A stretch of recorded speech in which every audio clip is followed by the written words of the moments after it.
Welcome back. First up on the plaza this morning is no stranger to Delawareans or DETV. He's everyone's favorite boxing champ here in the world. I mean, it's definitely Delaware. Dave Tiberi, how are you doing today, champ? Thanks for having me. Champ. You know I always enjoy being back here. And we love having you.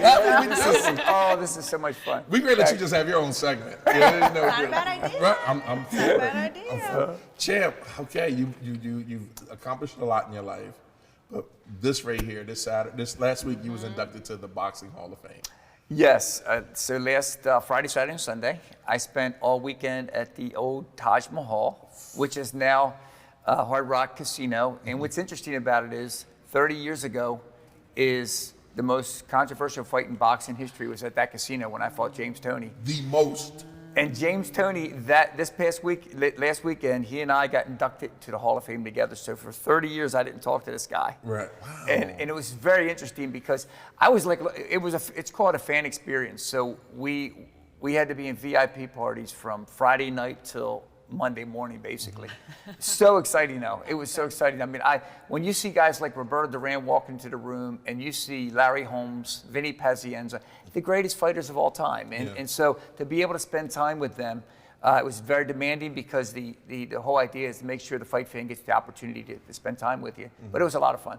Now, Chip, I have a question because like you said, it was one of the most controversial fights in the ever, and even though when we watched it the other day, that decision came across, you were surprised, right? Mm-hmm. How did you take that and use it as fuel to become who you are today? Because a lot of people would have gave up, would have hated everybody. You have this agape love going on with you that I've noticed when we first met, and that was maybe about 7 to 10 years ago, somewhere around there. But you always been Dave Tiberi. Like, how did you channel that instead of from being upset and being angry, but just being this loving Dave? I did a radio interview for the state of New Jersey yesterday, and the same conversation was brought up, and they said, well, when you do something like this, when something like this happens, I knew that early on, when the decision was announced, I was waiting because I just knew that I felt that God's hand was on this throughout, right? Okay. And I questioned God. I was like, wow, I was in the ring, and they announced the decision, and now it rates as the most controversial decision in boxing history. But I realize now what I didn't know the day of the fight when the decision was announced, that it was God's plan. Because there's no way this could have happened that the Senator Bill Roth was watching by television. He was a senator in Delaware. He was the only senator that could launch an investigation. He headed the subcommittee on investigations. The owner of the casino was Donald Trump. He came up and was outraged, and he made a commitment. Senator Joe Biden is also a senator from Delaware. He stepped up. Senator John McCain. These are names from 30 years ago that today, that after the fight, after it all happened, I realized a few days afterwards, because I was devastated. I was shocked, and I was realizing that God's plan was at work. Because it's 10 years later after that fight, President Bill Clinton signed the Ali bill, which is the first ever boxing bill in the history of boxing. They were going to call it the Tiberi bill, but they said Ali had teeth. I mean, the name Ali, he would get the support that we needed. And I said, I don't care about names. I want to make sure a bill's passed. So for the first time, 10 years after the fight, the Ali bill was signed, and that fight and that bill finally starting to address health and safety in the sport of boxing, which is sad to say, but at least it's happening now. Right. So a positive came out of it. Right, and you are so humble, and so I mean every time we meet up or I see you at an event, always so humble, but knowing that you are quite an accomplished individual. Thank you. And we are very, very honored to have you here and congratulate you on your continued success and knowing that you have an incredible mindset towards the situation, that you did not let it change you. You did not let it get the best of you. You almost embraced it and realized, okay, it's in God's hands. I'm going to learn and grow from it. And to see everything that you've accomplished, and we've had front row seats because we're very fortunate. You live in Delaware. You're from Delaware. We'd like to keep you here. We're a big family. Don't go anywhere. Usually outsiders don't understand that when you say we're 1 degree of separation. It's so true. Yes. We're a phone call away from each other. So it's tremendous that you were able to take such a tough situation and look at it and say, okay, it wasn't meant to be this way, it was meant to be a certain way, and you left that in God's hands at every step of the way. And I know that you've always talked about that, and that you trust in God, and that you know that He will guide you through every situation that you've gone through. But it's nice to see that changes were made.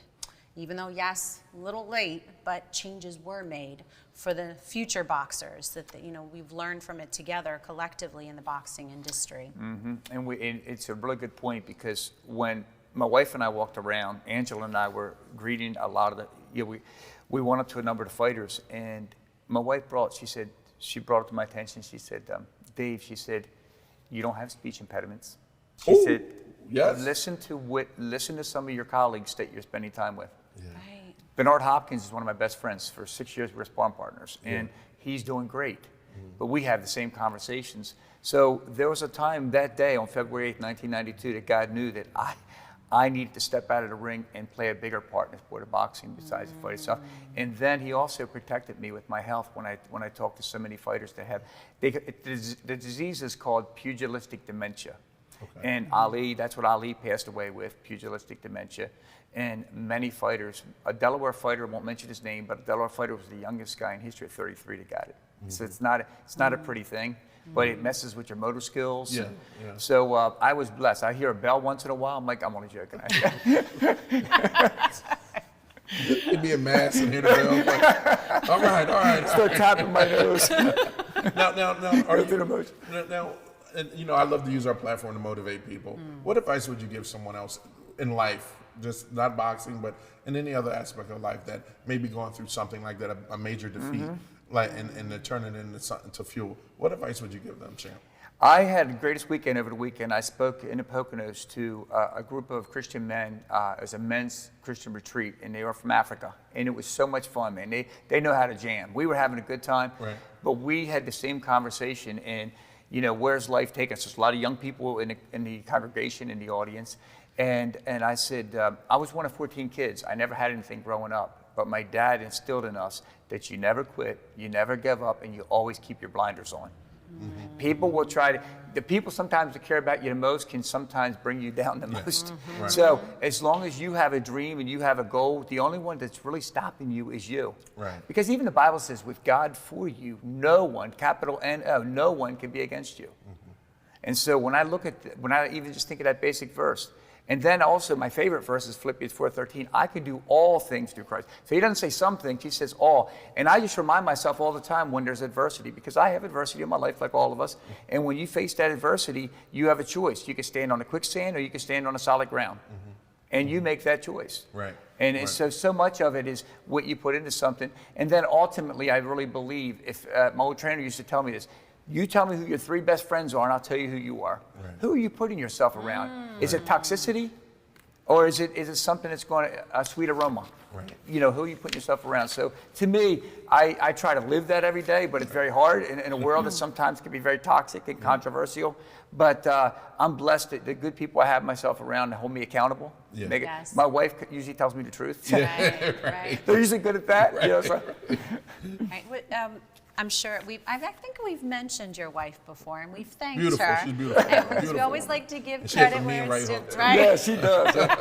What is her name again? Her name is Angela. Angela, right? Yes. Shout out to Angela. Yeah, we thank did you. that last time. And She's my best friend, and Nice. she blessed me with 3 beautiful ladies that right now are all doing well. And so, I just, a lot of times when we look at credit and where it's due, a lot of times we overlook the people that are closest to us. At least I should say I do. So. My man. Wow. Now, and I love that you embrace that. I love that you acknowledge that, and I think that's important. And you said something that resonated with me just right now was, look at the 3 best friends, or your 3 best friends. That says a lot about who you are. And I think that is it literally, I started to think, okay, let's think about that for a second. But you don't realize it. You just keep going through every day, and the 3 people that you're closest to, that are in your world the most, that says a lot about who you are, and making sure. So definitely make sure that you're in good company, and they support what you're doing, because you're right, they can take you down. and you don't even see it coming. Yeah, it'll blindside you. I remember I was in New Jersey, and I loved the fighters, boxers I was around early in my career, and I was like, I returned home to my roots, my Philadelphia roots training.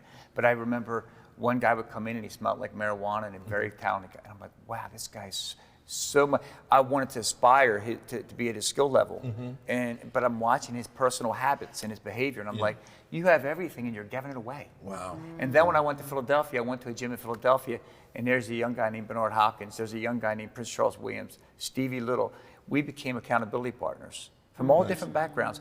And the five of us, Bam Bam Hines, the five of us went on the next 6 years and all won world titles because we held each other accountable, and we all wanted to live right and do right. There you go. And it pays off. So let me ask you this: 30 years later, right after the decision, you see James Toney, right?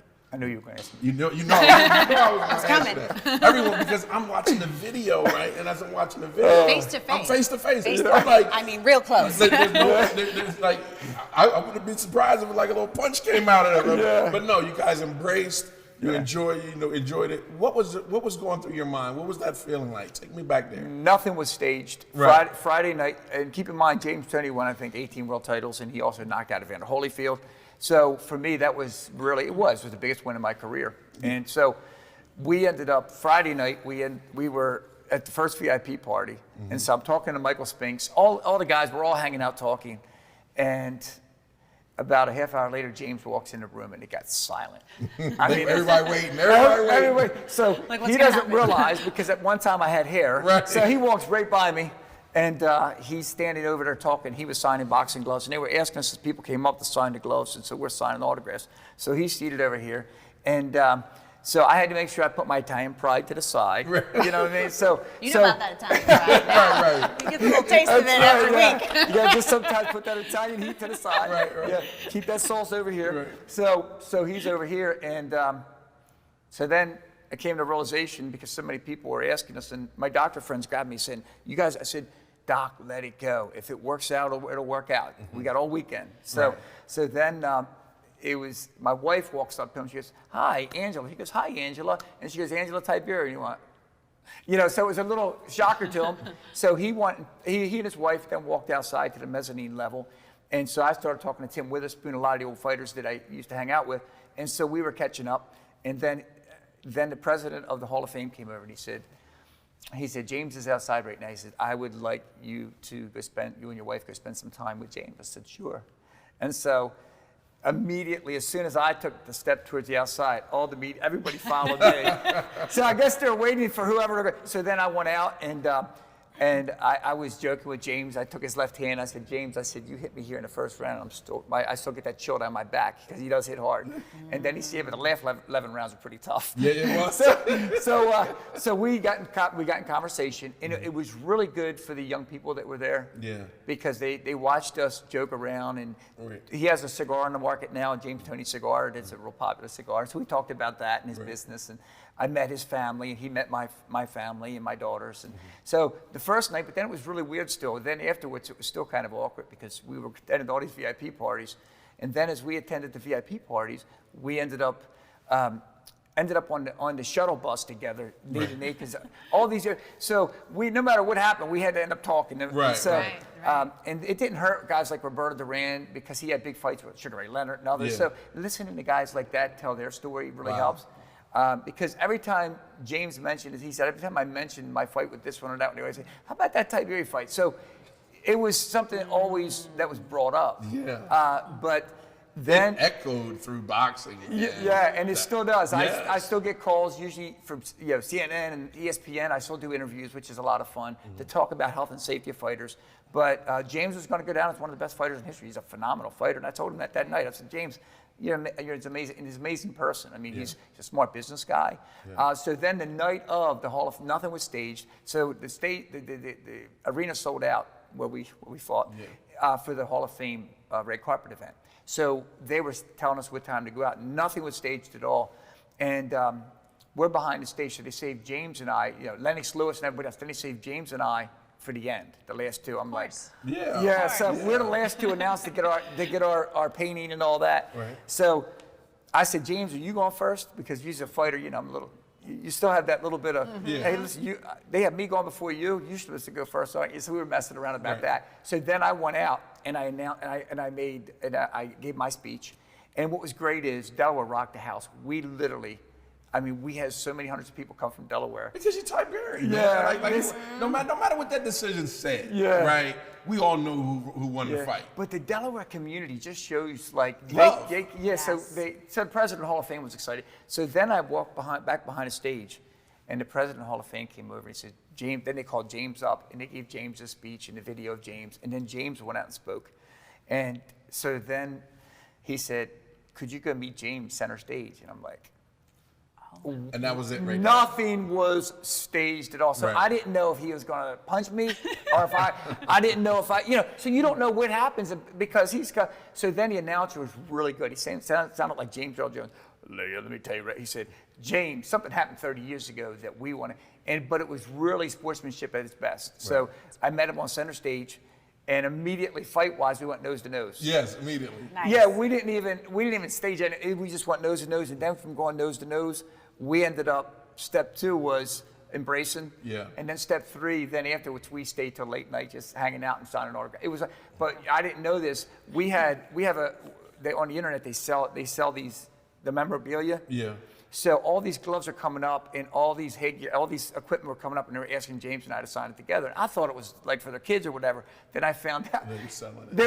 they were online because they didn't want anybody else's signature but ours together. Right. So I was a little disappointed about that because I'm like, I wanted to, but at the same time, most of the people were doing the right thing, and I it was hear real you. positive, Right. So it was a good experience. I love it. Yeah. Love Wow. it, champ. Yes, Dave, thank you so much for Thank sharing you. this story And thank with you for the us. great work you both are doing. Oh Thanks. gosh, thank you. Thanks. We were very, very excited to have you on the show today Thanks. to share with everyone tuning in about your accomplishments and the honor. And again, Thank you. congratulations. Thank you. Such a big deal, and thank you for setting the example Thank for you. so many Yeah. and paving the way. Well, and let's all do it together because Delaware, our kids need us. And I've been on the Boys and Girls Club board for 16 years now, and I was a Boys and Girls Club kid. And we had 36,000 kids that could really benefit from all that we offer. And I love what you're doing with Ursuline and the different schools. I think it means a lot, and it's going to change lives. Thank you, Thank brother. you. Thank you. Appreciate it. Thank you.